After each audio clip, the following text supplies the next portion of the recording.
안녕하십니까. 프롤로 의원의 정재욱입니다. 오늘은 하지정맥에 관련된 내용 두 가지를 말씀드리고자 합니다. 첫 번째, 보이시죠?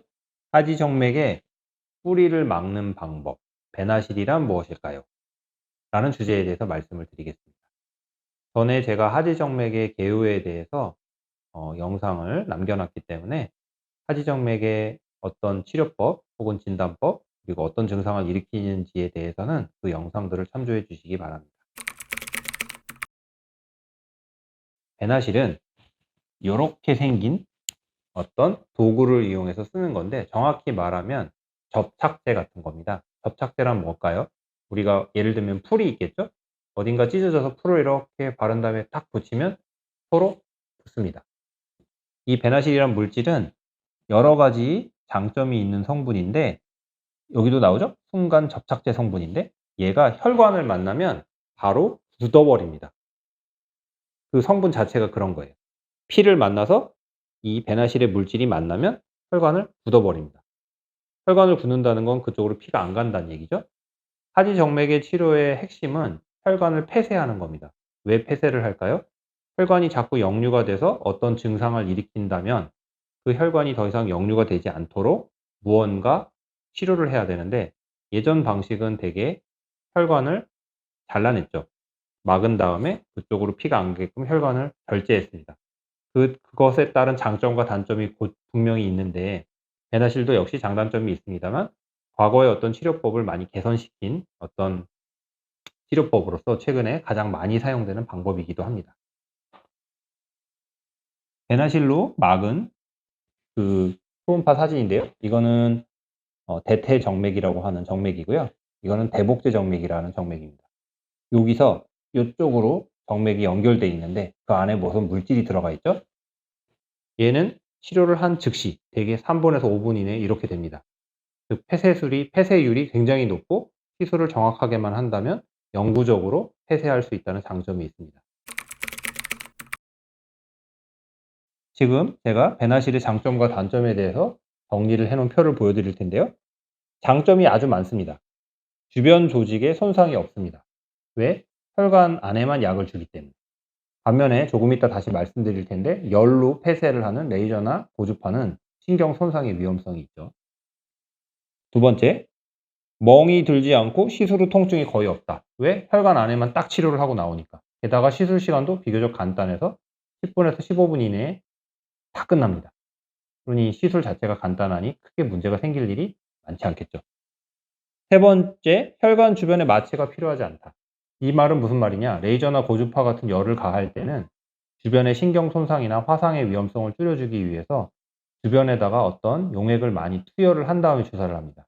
혹은 시술을 합니다. 반면에 베나실은 혈관 안에 약을 직접 집어넣는 거기 때문에 주변에 어떤 손상을 걱정할 필요가 없어서 방금 말씀드린 혈관 주변에 마취가 전혀 필요하지 않습니다. 그것도 또한 장점이죠. 그렇기 때문에 시술이 빨리 끝나고 간단하게 끝나는 겁니다.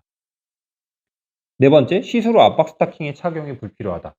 압박 스타킹은 하지정맥의 어떤 치료의 보조 수단으로서 되게 좋은 방법인데, 시술을 하고 나서 한 2주 정도 혹은 1주 정도 압박 스타킹을 레이저나 고주파의 경우에는 반드시 해야 됩니다. 왜냐하면 주변부가 많이 부어 있고 또한 혈관이 폐쇄되는데 1-2주가 걸리기 때문에 그것을 보조하기 위한 수단이 필요합니다. 반면에 베나실은 시술 후 즉시 막히기 때문에 그런 압박 스타킹이 필요하지 않고, 또 붓지도 않기 때문에 그런 게 필요하지 않습니다. 물론 그게 아니더라도 오래 서 있는 직업의 경우에는 베나실 시술과 상관없이 압박 스타킹을 하는 게 도움이 되기 때문에 압박 스타킹을 하는 게 무조건 잘못된 것은 아닙니다만, 어쨌든 그렇고요. 시술 후 운동을 곧바로 할 수 있다. 이것도 아주 장점입니다. 레이저, 고주파, 수술의 경우에는 시술 후에 제한을 많이 둡니다. 왜냐하면 혈관이 폐쇄되는데 2주가 걸리기 때문에. 또 수술 같은 경우에는 상처가 좀 나 있기 때문에 상처가 아물 때까지 좀 걸립니다. 반면에 베나실은 아주 작은 상처만 내고 시술을 하기 때문에 하루 정도만 샤워를 못하는 약간의 불편함이 있고, 뭐 일상생활이나 운동 이런 거는 바로바로 하실 수가 있습니다. 본인이 할 수 있는 여력만 된다면. 이건 좀 다른 얘기인데, 관통 정맥의 폐쇄가 용이하다.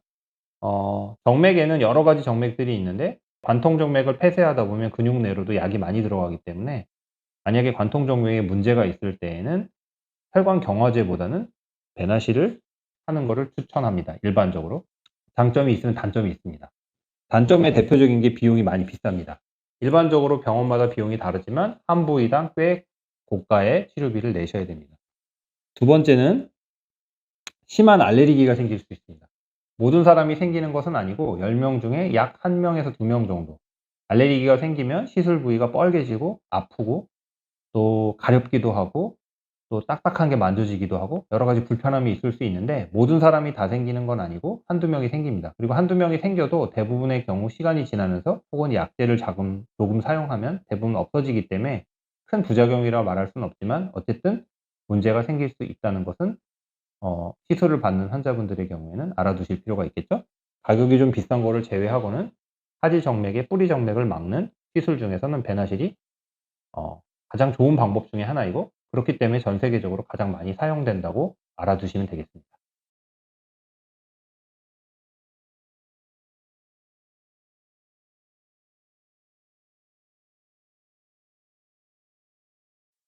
아까 말씀드린 하지 정맥류의 시술의 차이점인데요. 레이저나 고주파나 배나실을 분류해 놓은 표입니다.